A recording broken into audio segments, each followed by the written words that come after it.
ಪ್ರೀತಿಯ ವಿದ್ಯಾರ್ಥಿಗಳೇ, ನಾವು ಹಿಂದಿನ ತರಗತಿಯಲ್ಲಿ ಪ್ರಾಣಿಗಳಲ್ಲಿ ಸಂತಾನೋತ್ಪತ್ತಿ ಈ ಅಧ್ಯಯನವನ್ನು ಪ್ರಾರಂಭ ಮಾಡಿದ್ವಿ. ಅದರ ಮುಂದುವರಿದ ಭಾಗ ಪ್ರಮುಖವಾದ 4 ಅಂಶಗಳನ್ನು ನಾವು ಈ ತರಗತಿಯಲ್ಲಿ ತಿಳ್ಕೊಳ್ಳೋಣ. ಆ 4 ಅಂಶಗಳು ಯಾವ್ಯಾವು ಅಂದರೆ ಋತುಚಕ್ರ, ಋತುಮತಿ, ಋತುಸ್ರಾವ ಮತ್ತು ಋತುಬಂಧ ಅಂತ ಹೇಳಿ. ಇದು ನಾವು ಡೀಟೇಲ್ ಆಗಿ ಹೇಳ್ಕೊಡ್ತೀನಿ. ಅದಕ್ಕಿಂತ ಮುಂಚೆ ಸ್ವಲ್ಪ ರೀಕಾಲ್ ಮಾಡ್ಕೊಳ್ಳಿ. ಇದು ಹೆಣ್ಣು ಸಂತಾನೋತ್ಪತ್ತಿ ಅಂಗ. ಹೆಣ್ಣು ಸಂತಾನೋತ್ಪತ್ತಿ ಅಂಗದಲ್ಲಿ ಪ್ರಮುಖವಾಗಿ ಭಾಗಗಳು ಯಾವ್ಯಾವಿದಾವೆ? 2 ಅಂಡಾಶಯ ಇರುತ್ತೆ, 2 ಏನಿರುತ್ತೆ ಅಂಡನಾಳಗಳು, ಇದೇನಿದು ಗರ್ಭಾಶಯ. ಮಕ್ಕಳ, ನಿಮಗೆ ಒಂದು ವಿಚಾರ ಹೇಳ್ತೀನಿ. ಒಂದು ಹೆಣ್ಣು ಮಗು ಜನನ ಆದ ದಿನದಿಂದ ಆ ಮಗುವಿನ ಅಂಡಾಶಯದಲ್ಲಿ ಸಾವಿರಾರು ಮೊಟ್ಟೆಗಳಿರುತ್ತವೆ. ಸಾವಿರಾರು ಮೊಟ್ಟೆಗಳು ಮಗುವಿನ ಎಲ್ಲಿರ್ತವೆ? ಒಂದು ಹೆಣ್ಮಗು ಹುಟ್ಟಿದಾಗಲೇನೆ ಆ ಮಗುವಿನ ಅಂಡಾಶಯದಲ್ಲಿ ಸಾವಿರಾರು ಮೊಟ್ಟೆಗಳಿರುತ್ತೆ. ಆದರೆ ಆ ಮೊಟ್ಟೆಗಳು ಏನಾಗಿರಲ್ಲ? ಪಕ್ವ ಆಗಿರಲ್ಲ. ಏನಾಗಿರಲ್ಲ? ಪಕ್ವ ಆಗಿರಲ್ಲ ಅಂದ್ರೆ ಮೆಚೂರ್ಡ್ ಆಗಿರಲ್ಲ. ಅಂತ ಪರಿಪಕ್ವ ಅಲ್ಲದೆ ಇರತಕ್ಕಂಥ ಸಾವಿರಾರು ಮೊಟ್ಟೆಗಳು, ಸಾವಿರಾರು ಎಗ್ ಅಂತ ಹೇಳ್ತೀವಿ, ಸಾವಿರಾರು ಎಗ್ಗಳು ಎಲ್ಲಿರುತ್ತೆ? ಅಂಡಾಶಯದಲ್ಲಿ ಇರುತ್ತೆ. ಈಗ ಆ ಹೆಣ್ಮಗು ಬೆಳೀತಾ ಬೆಳೀತಾ ಬೆಳೀತಾ ಪ್ರೌಢಾವಸ್ಥೆಯನ್ನು ತಲುಪಿದಾಗ, ಅಂದ್ರೆ 10 ರಿಂದ 12 ವರ್ಷ, ನಾನು ಹೇಳಿದೆ 10 ರಿಂದ 12 ವರ್ಷಕ್ಕೆ ಹೆಣ್ಮಕ್ಳು ತಾರುಣ್ಯಾವಸ್ಥೆಗೆ ಬರ್ತಾರೆ. ಆ ಒಂದು ಸಮಯದಲ್ಲಿ ಅಂಡಾಶಯದಲ್ಲಿರ್ತಕ್ಕಂಥ ಮೊಟ್ಟೆಗಳು, ಅಂಡಾಶಯದಲ್ಲಿರ್ತಕ್ಕಂಥ ಎಗ್ಗಳು ಮೆಚೂರ್ಡ್ ಆಗಿ ರಿಲೀಸ್ ಆಗಿ ಸ್ಟಾರ್ಟ್ ಆಗುತ್ತೆ. ಅಂದ್ರೆ ಪಕ್ವವಾದಂತಹ ಮೊಟ್ಟೆಗಳು ಅಂಡಾಶಯದಿಂದ ಎಲ್ಲಿಗೆ ಬರ್ತವೆ? ಅಂಡನಾಳಕ್ಕೆ ಬಿಡುಗಡೆ ಆಗ್ತಾ ಇರ್ತವೆ. ಯಾವ ಬಿಡುಗಡೆ ಆಗುತ್ತೆ? ಪ್ರತಿ ತಿಂಗಳಿಗೊಮ್ಮೆ ಸಾಮಾನ್ಯವಾಗಿ 28 ರಿಂದ 30 ದಿನಕ್ಕೆ ಒಂದು ಸಾರಿ ಅಂಡಾಶಯ ಎಲ್ಲವನ್ನೂ ಬಿಡುಗಡೆ ಮಾಡೋಲ್ಲ. ಎಷ್ಟು ಮಾತ್ರ? ಒಂದು ಎಗ್ಗನ್ನ ಮಾತ್ರ ಏನ್ ಮಾಡುತ್ತೆ? ಬಿಡುಗಡೆ ಮಾಡುತ್ತೆ. ಅರ್ಥ ಆಯ್ತಾ? ಹಾಗಾದ್ರೆ ಇಲ್ಲಿ 2 ಅಂಡಾಶಯಗಳಿದಾವೆ. ಈ 2 ಅಂಡಾಶಯಗಳು ಒಂದೇ ಸಲ ಬಿಡುಗಡೆ ಮಾಡಲ್ಲ. ಪರ್ಯಾಯವಾಗಿ ಅಂದ್ರೆ ಆಲ್ಟರ್ನೇಟಿವ್ ಆಗಿ ಒಂದು ತಿಂಗಳು ಈ ಅಂಡಾಶಯ ಪಕ್ವವಾದ ಎಗ್ಗನ್ನು ರಿಲೀಸ್ ಮಾಡಿದ್ರೆ, ಇನ್ನೊಂದು ನೆಕ್ಸ್ಟ್ ತಿಂಗಳಲ್ಲಿ ಈ ಅಂಡಾಶಯ ಇನ್ನೊಂದು ಎಗ್ಗನ್ನು ರಿಲೀಸ್ ಮಾಡುತ್ತೆ. ಒಟ್ಟಿನಲ್ಲಿ ಒಂದು ತಿಂಗಳಿಗೆ ಒಮ್ಮೆ 2ರಲ್ಲಿ ಯಾವ್ದಾದ್ರು ಒಂದು ಅಂಡಾಶಯ ಏನ ಬಿಡುಗಡೆ ಮಾಡ್ತಾ ಇರುತ್ತೆ? ಅಂಡಾಣುವನ್ನ ಬಿಡುಗಡೆ ಮಾಡುತ್ತೆ, ಓವನ್ನ ರಿಲೀಸ್ ಮಾಡುತ್ತೆ, ಎಗ್ನ ರಿಲೀಸ್ ಮಾಡುತ್ತೆ. ಅರ್ಥ ಆಯ್ತಾ? ಈ ಒಂದು ಕ್ರಿಯೆಯನ್ನು ನಾವೇನಂತ ಕರಿತೀವಿ? ಏನ್ ಹೇಳ್ತೀವಿ? ಋತುಚಕ್ರ. ಋತುಚಕ್ರ ಅಂದ್ರೆ ಏನು? 28 ರಿಂದ 30 ದಿನಗಳಿಗೊಮ್ಮೆ ಅಂಡಾಶಯಗಳು ಪರ್ಯಾಯವಾಗಿ ಅಂದ್ರೆ 1 ತಿಂಗಳಿದು 1 ತಿಂಗಳು ಅದು ಏನ ಬಿಡುಗಡೆ ಮಾಡುತ್ತೆ? ಅಂಡಾಣುವನ್ನು ಬಿಡುಗಡೆ ಮಾಡ್ತಾ ಇರುತ್ತೆ. ಆ ಒಂದು ಚಕ್ರವನ್ನು ನಾವೇಂತ ಕರಿತೀವಿ? ಋತುಚಕ್ರ. ಅರ್ಥ ಆಯ್ತಾ? 28 ರಿಂದ 30 ದಿನಗಳಿಗೆ ಒಮ್ಮೆ ಪರ್ಯಾಯವಾಗಿ ಅಂಡಾಶಯಗಳು ಅಂಡಾಣುವನ್ನು ಬಿಡುಗಡೆ ಮಾಡುವ ಚಕ್ರವನ್ನು ನಾವೇಂತ ಕರಿತೀವಿ? ಋತುಚಕ್ರ ಅಂತ ಕರಿತೀವಿ. ಓಕೆ ಮಕ್ಕಳ, ಈಗ ಋತುಚಕ್ರ ಆಗಿದೆ ಅಂತ ಇಟ್ಕೊಳ್ಳಿ. ಪ್ರೌಢಾವಸ್ಥೆಗೆ ತಲುಪಿರ್ತಕ್ಕಂಥ ಈ ಒಂದು ಭಾಗದಲ್ಲಿ ಅಂಡಾಶಯ ಒಂದು ಪಕ್ವವಾದಂತಹ ಅಂಡಾಣುವನ್ನ ಬಿಡುಗಡೆ ಮಾಡಿದೆ. ಇದೇನಿದು? ಅಂಡಾಣು. ಈಗ ಈ ಅಂಡಾಣು ಪಕ್ವವಾಗಿದೆ. ಈ ಅಂಡಾಣು ಅಕಸ್ಮಾತ್ ಏನಾದ್ರು ಪುರುಷರಿಂದ ಬಂದಂತಹ ವೀರ್ಯಾಣು ಈ ಅಂಡವನ್ನ ಏನ್ ಮಾಡಿದ್ರೆ, ಅಂಡದ ಜೊತೆ ಏನಾದ್ರೆ ಸಂಯೋಗ ಆದ್ರೆ, ಇವಾಗ ಈ ಅಂಡಾಣುವನ್ನ ನಾವು ಫಲಿತ ಅಂಡಾಣು ಅಂತ ಹೇಳ್ತೀವಿ. ಏನ್ ಹೇಳ್ತೀವಿ?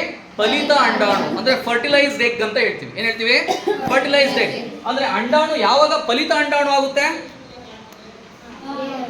ಯಾವಾಗ ಅಂದ್ರೆ ವೀರ್ಯಾಣು ಬಂದು, ಗಂಡು ಲಿಂಗಾಣುವಾದ ವೀರ್ಯಾಣು ಬಂದು ಅದ್ರ ಜೊತೆ ಏನಾಗಬೇಕು? ಸಂಯೋಗ ಆಗ್ಬೇಕು. ಸಂಯೋಗ ಆದ್ರೆ ಇದು ಫಲಿತ ಅಂಡಾಣು ಆಗುತ್ತೆ.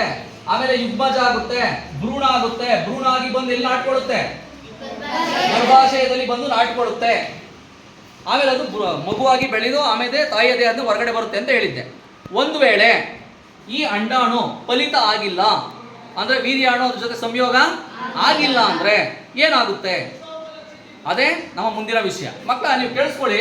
ಇಲ್ಲಿ ಅಂಡಾಶಯ ಅಂಡಾಣುವನ್ನ ಅಂಡನಾಳಕ್ಕೆ ಬಿಡುಗಡೆ ಮಾಡ್ತಕ್ಕಂಥ ಸಂದರ್ಭದಲ್ಲಿ, ಅದೇ ಸಮಯದಲ್ಲಿ ಏನಾಗುತ್ತೆ ಅಂತ ಅಂದ್ರೆ, ಈ ಗರ್ಭಾಶಯದ ಗೋಡೆ ಕಾಣ್ತಾ ಇದೆಯಾ? ಇದು ಈ ಗರ್ಭಾಶಯದ ಗೋಡೆ ತುಂಬಾ ದಪ್ಪ ಆಗುತ್ತೆ. ಯಾಕೆ ದಪ್ಪ ಆಗ್ಬೇಕು? ಅದರ ಗೋಡೆ ಗರ್ಭಾಶಯದ ಭಿತ್ತಿ ತುಂಬಾ ಏನಾಗುತ್ತೆ? ಮಂದ ಆಗುತ್ತೆ. ಮಂದ ಅಂದ್ರೆ ಏನಾಗುತ್ತೆ? ದಪ್ಪ ಆಗುತ್ತೆ. ಯಾಕೆಂದ್ರೆ ಇಲ್ಲಿ ಬಿಡುಗಡೆ ಆಗುತ್ತಲ್ಲ ಅಂಡಾಣು, ಆ ಅಂಡಾಣು ಒಂದ್ ವೇಳೆ ಏನಾದ್ರೂ ಫಲಿತ ಅಂಡಾಣು ಆಗಿ ಒಂದ್ ವೇಳೆ ಭ್ರೂಣವಾಗಿ ಪರಿವರ್ತನೆಯಾಗಿ ಅದು ಮಗು ಇಲ್ಲಿಗೆ ಬಂದ್ರೆ ಆ ಮಗು ಹಿಡ್ಕೊಬೇಕಲ್ವಾ, ಆ ಮಗು ಬೆಳವಣಿಗೆ ಆಗ್ಬೇಕು ಅಂದ್ರೆ ಗರ್ಭಾಶಯದ ಗೋಡೆಗಳು ಗಟ್ಟಿ ಇರ್ಬೇಕೋ ಬೇಡವೋ? ಹಂಗಾಗಿ ಆ ಗಟ್ಟಿ ಇರ್ಲಿ ಆ ಮಗು ಇಲ್ಲಿ ಬರ್ತಕ್ಕಂಥ ಅಂಡಾಣು ಭ್ರೂಣ ಆಗಿ ಆ ಮಗು ಇಲ್ಲಿ ನಾಟ್ಬೇಕು ಅಂತ ಅಂದ್ರೆ ಗರ್ಭಾಶಯದ ಗೋಡೆ ಏನಾಗಿರ್ಬೇಕು? ದಪ್ಪ ಇರಬೇಕು. ಹಂಗಾಗಿ ಇಲ್ಲಿ ಅಂಡಾಣು ಬಿಡುಗಡೆ ಆಗ್ತಕ್ಕಂಥ ಸಂದರ್ಭದಲ್ಲೇ ಗರ್ಭಾಶಯಕ್ಕೆ ಮೆಸೇಜ್ ಬಂದಿರುತ್ತೆ, ಅಂಡಾಣು ಬಿಡುಗಡೆ ಆಗಿದೆ, ನೀನ್ ರೆಡಿ ಇರು ಪ್ರೆಗ್ನೆನ್ಸಿಗೆ ಅಂತ. ಹೌದಾ ಇಲ್ಲ? ಪ್ರೆಗ್ನೆನ್ಸಿ ಆದ್ರೆ ಒಂದ್ ವೇಳೆ ಮಗು ಇಟ್ಕೊಳಕ್ಕೆ ಏನಾಗಿರ್ಬೇಕು? ರೆಡಿ ಇರಬೇಕು ಅಂತ. ಹೋಯ್ತು.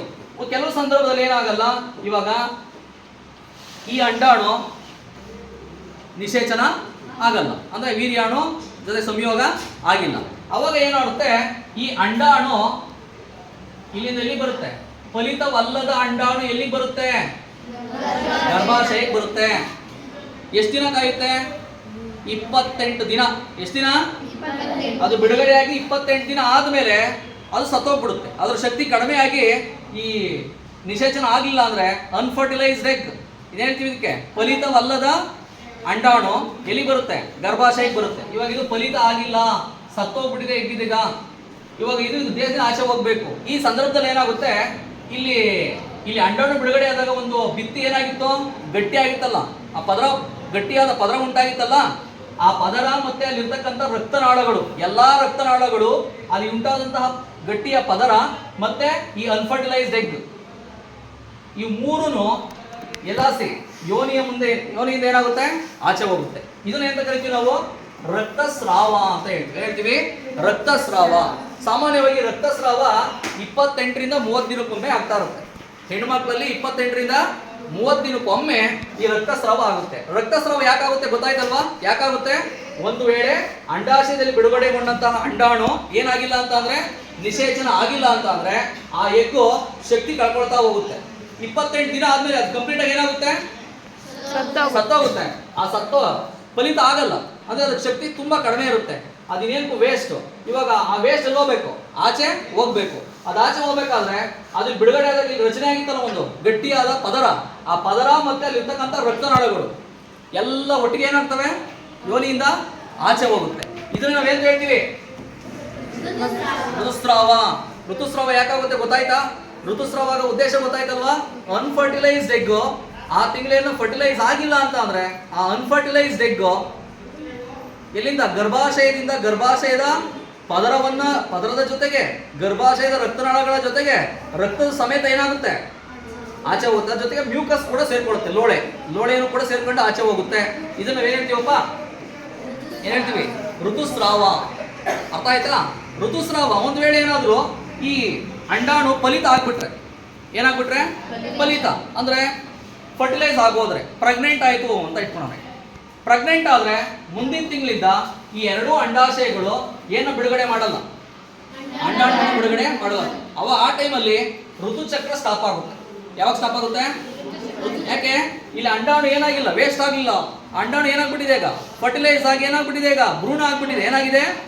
ಭ್ರೂಣ ಆದ ತಕ್ಷಣ ಎರಡೂ ಅಂಡಾಶಯಗಳು ಅಂಡಾಣುವನ್ನು ಬಿಡುಗಡೆ ಮಾಡೋದು ಏನ್ ಮಾಡುತ್ತೆ? ಸ್ಟಾಪ್ ಆಗುತ್ತೆ. ಸೊ ಪ್ರೆಗ್ನೆನ್ಸಿ ಆದಾಗ ಹೆಣ್ಮಕ್ಳಲ್ಲಿ ಋತುಚಕ್ರ ಏನಾಗುತ್ತೆ? ಸ್ಟಾಪ್ ಆಗುತ್ತೆ. ಯಾಕೆ ಸ್ಟಾಪ್ ಆಗುತ್ತೆ ಗೊತ್ತಾಯ್ತಲ್ವಾ? ಓಕೆ ಮಕ್ಕಳ, ಅಂದ್ರೆ ಇವಾಗ ಋತುಚಕ್ರ ಗೊತ್ತಾಯ್ತು, ಋತುಸ್ರಾವ ಗೊತ್ತಾಯ್ತು. ಇದೇನ್ ಸರ್ ಇದು ಋತುಮತಿ?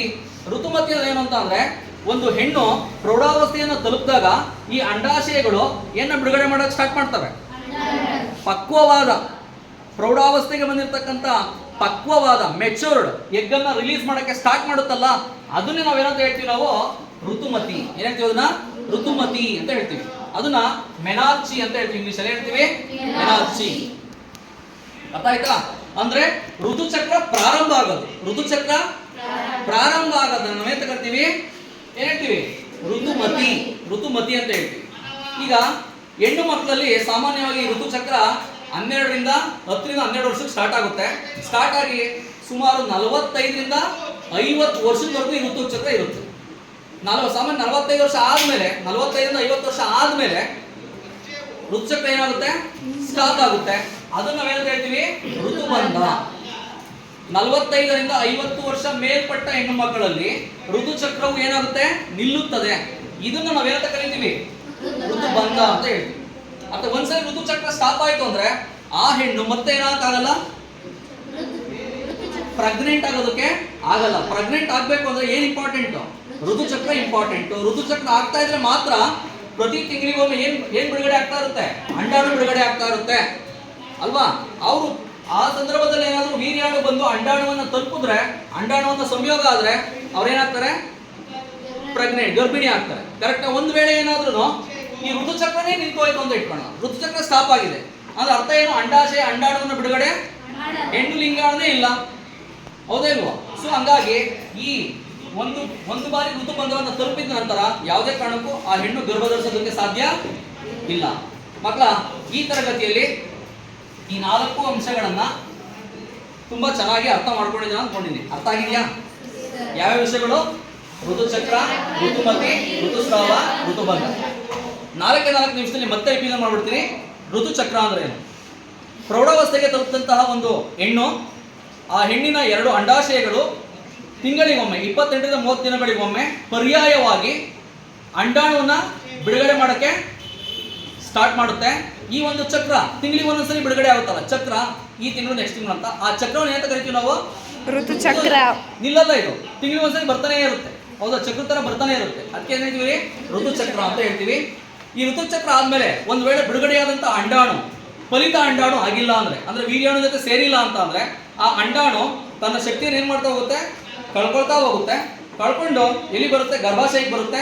ಗರ್ಭಾಶಯಕ್ಕೆ ಬಂದ ತಕ್ಷಣ ಈ ಅಂಡಾಣು ಮತ್ತೆ ಗರ್ಭಾಶಯದ ಮಂದವಾದ ಗೋಡೆ, ಮಂದವಾದ ಭಿತ್ತಿ ಅಂತ ಹೇಳ್ತೀವಿ ಅದನ್ನ, ಥಿಕ್ಕರ್ ವಾಲ್ ಆಫ್ ದ ಯೂಟಿರಸ್, ಎರಡು ಕಳ್ಸ್ಕೊಂಡ್ಬಿಡುತ್ತೆ. ಅದ್ರ ಜೊತೆಗೆ ರಕ್ತನಾಳಗಳು, ಜೊತೆಗೆ ಸ್ವಲ್ಪ ಮ್ಯೂಕಸ್ ಅಂದ್ರೆ ಏನಿಲ್ಲ, ಗೊಣ್ಣೆ ಇರುತ್ತಲ್ವಾ, ಅದೇ ತರ ಲೋಳೆ ಅಂತ ಹೇಳ್ತೀವಿ. ಅವೆಲ್ಲನೂ ಕೂಡ ಯೋನಿಯ ಮೂಲಕ ಏನಾಗುತ್ತೆ? ಆಚೆ ಹೋಗುತ್ತೆ. ಸೊ ಅದಕ್ಕೋಸ್ಕರ ಅದನ್ನ ಇಂಗ್ಲೀಷಲ್ಲಿ ಪೀರಿಯಡ್ಸ್ ಆಗೋದು ಅಂತ ಹೇಳ್ತೀವಿ. ಕರೆಕ್ಟಾ? ಸೊ ಅಂದ್ರೆ ಅರ್ಥ ಏನು? ಋತುಸ್ರಾವ ಮತ್ತೆ 28ರಿಂದ 30 ದಿನಕ್ಕೊಮ್ಮೆ ಆಗ್ತಾ ಇರುತ್ತೆ. ಹೆಣ್ಣು ಮಕ್ಕಳಲ್ಲಿ 28ರಿಂದ 30 ದಿನಕ್ಕೊಮ್ಮೆ ಏನಾಗ್ತಾ ಇರುತ್ತೆ? ಋತುಸ್ರಾವ ಆಗುತ್ತೆ. ಕರೆಕ್ಟ್? ಅಂದ್ರೆ ರಕ್ತ ಆಚೆ ಹೋಗುತ್ತೆ. ಆ ರಕ್ತದಲ್ಲಿ ಏನಿರುತ್ತೆ? ಗರ್ಭಾಶಯದ ಮಂದವಾದ ಭಿತ್ತಿ, ರಕ್ತನಾಳಗಳು, ಮತ್ತೆ ಲೋಳೆ, ಮತ್ತೆ ಏನಿರುತ್ತೆ? ಅಂಡಾಣು. ಫಲಿತವಲ್ಲದ ಅನ್ಫರ್ಟಿಲೈಸ್ಡ್ ಎಗ್ ಎಲ್ಲನೂ ಆಚೆ ಹೊರಟೋಗುತ್ತೆ. ಮತ್ತೆ ಇವಾಗ ಅಂಡಾಶಯ ಏನ್ ಮಾಡುತ್ತೆ? ಮತ್ತೆ ಏನ್ ಮಾಡುತ್ತೆ? ಅಂಡಾಣುವನ್ನು ಬಿಡುಗಡೆ, ನೆಕ್ಸ್ಟ್ ತಿಂಗಳು ಮತ್ತೆ ಹೋದ ತಕ್ಷಣ ಮತ್ತೆ ಇನ್ನೊಂದು ಬಿಡುಗಡೆ ಆಗುತ್ತೆ. ಅರ್ಥ ಆಯ್ತಾ?